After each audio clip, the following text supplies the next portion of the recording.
किसी ने बड़े कमाल की बात कही है कि धीरे धीरे करके दुनियादारी सीखी है हमने, वरना हम भी पहले कसम खाने वालों को सच्चा मान लेते थे।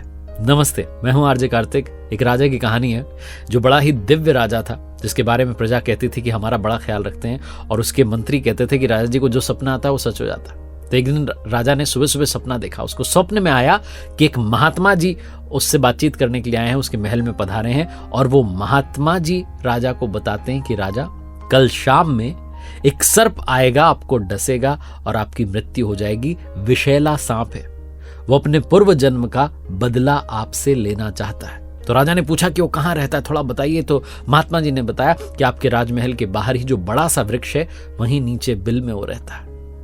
और ऐसा बोलकर के महात्मा जी चले गए। राजा का सपना टूट गया। राजा गया अपने राजगुरु के पास, जाकर के उन्हें स्वप्न बताया कि आज तो स्वप्न में अपनी ही मृत्यु देख ली, अब क्या होगा। राजगुरु ने कहा, देखिए राजा साहब, आपको जो भी स्वप्न आता है वो सच तो होता है, तो आपको इसको भी सच मानना चाहिए, गंभीरता से लेना चाहिए। मंत्री वहीं खड़ा हुआ था, उसने कहा, गंभीरता से लेने की क्या बात है, आप अभी आदेश दीजिए, जाकर के खत्म कर देते। राजा ने कहा, नहीं नहीं, हमें कोई दोष अपने सिर पर नहीं लेना, और जो पहले से ही पूर्व जन्म का बदला लेना चाह रहा है उससे और दुश्मनी बढ़ा करके क्या मिलेगा। राजा बहुत बुद्धिमान, बहुत दिव्य, बहुत अंदर से निर्मल हृदय का, अपने मंत्री से कहा, तुम थोड़ी देर के लिए मुझे खाली छोड़ दो, मैं सोचता हूं। तो आइडिया सोचा राजा ने। राजा के मन में विचार आया। राजा ने फिर से मंत्री को बुलाया और कहा कि देखो, एक काम करो, जो वो बिल है पेड़ का, जो अपने महल के बाहर लगा हुआ पेड़ है, उस वृक्ष के वहां से, उस बिल के वहां से लेकर के मेरे शयन कक्ष तक, बेडरूम तक, जहां पलंग लगा, वहां तक आप फूलों की जो है एक बढ़िया सी जो है बिछौना तैयार कर दो, बढ़िया सी सड़क बना दो फूलों की। बोले क्या करें? बोले हाँ सही कह रहा हूं। और साथ में सुगंधित द्रव्य जो है छिड़का दो, शाम के समय द्रव्य छिड़का देना, इत्र छिड़का देना, महकना चाहिए। और साथ में बड़े बड़े कटोरे दूध के रख दो थोड़ी थोड़ी दूरी पर। उसका स्वागत सत्कार होना चाहिए जब वो सर्प आए। मंत्री ने कहा, राजा साहब उल्टी बात कर रहे हो, वो आपसे बदला लेने के लिए आ रहा है, आप उसका स्वागत कर रहे हो। राजा ने कहा, बस ये मेरा तरीका, आप तो जो बोल रहा हूं वो करो। मंत्री ने आदेश दिया सैनिकों को, वैसा ही सब कुछ तैयार हो गया। शाम का समय हुआ, सर्प अपने बिल से निकला, और जब वो बाहर निकला तो देखता है कि फूलों की इतनी बढ़िया सी सड़क बन गई। राजमहल जाने के लिए उस पर धीरे धीरे रेंगता आगे आया। वो देखता है कि अरे ये तो बहुत महक भी रही है, सुगंधित द्रव्य लगा दिए, साथ में बड़े बड़े कटोरे रखे हैं दूध के।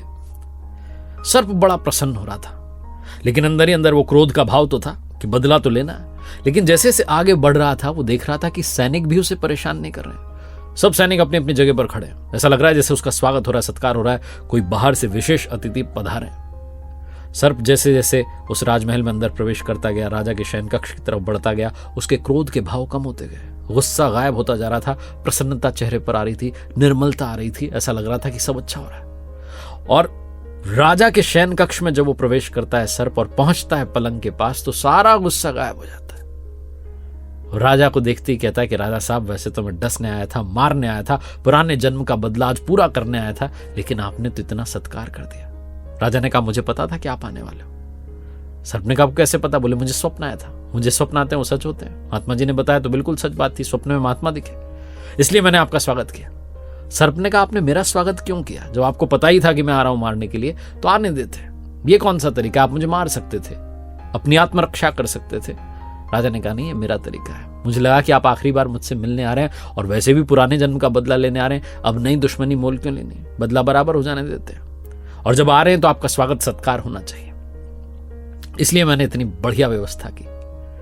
सर्प बड़ा प्रसन्न हुआ, उसने कहा, क्या बात है, आपने एक शत्रु को मित्र बना लिया। सर्प ने अपनी बहुमूल्य मणि राजा को सौंप दी और कहा, ये मेरी ओर से आपके लिए उपहार है, और वापस चला गया। बहुत छोटी सी कहानी है जो ये बताती है कि बिहेवियरल साइंस जो होती है, बिहेवियर जो होता है, that's the most important thing. Life में आप कैसा व्यवहार कर रहे हैं, बहुत बहुत कुछ उस पर डिपेंड करता है।